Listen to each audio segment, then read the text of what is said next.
1,3 triliun rupiah buat bikin sistem pajak yang malah bikin ribet. Ini beneran gak sih?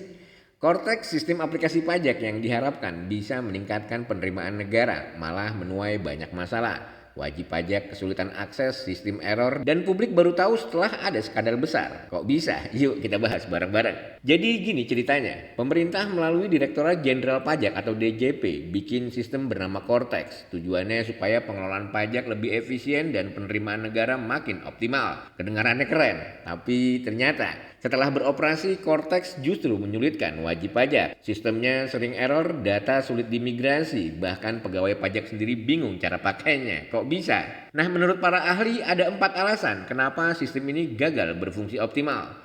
Pertama, sistem nggak siap menangani akses massal. Jadi kalau ada lonjakan traffic, servernya langsung down. Hasilnya wajib pajak nggak bisa akses layanan penting. Kedua, bug di fungsi utama. Proses pelaporan pajak error, validasi data gagal, otomatisasi sistem juga kacau.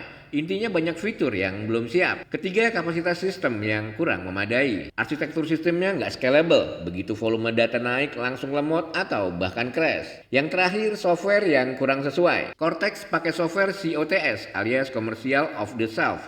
Masalahnya software ini terlalu umum dan nggak spesifik buat sistem perpajakan Indonesia. Jadi butuh banyak penyesuaian yang ternyata belum maksimal. Bayangin sistem sebesar ini dengan anggaran triliunan tapi malah jadi penghambat. Gimana nggak bikin publik kesal? Beberapa pengamat bahkan menyamakan proyek ini sama seperti kasus IKTP. Penting tapi jadi ajang cari cuan bagi segelintir orang. Jadi apakah ada dugaan korupsi di sini? Publik mulai bertanya-tanya. Bedanya kalau IKTP menyangkut identitas penduduk, Cortex menyangkut uang negara. Kalau sistem pajak gagal dampaknya bisa ke seluruh penerimaan negara. Serem banget bukan? Padahal kalau dikelola dengan baik, Cortex ini sebenarnya bisa jadi reformasi besar buat pajak di Indonesia. Tujuan utamanya bagus digitalisasi pajak biar lebih efisien dan transparan. Tapi kalau eksekusinya buruk malah bikin chaos. Jadi apa solusinya? Menurut para ahli, yang harus dilakukan adalah evaluasi ulang sistem Cortex dan perbaiki bug secepatnya.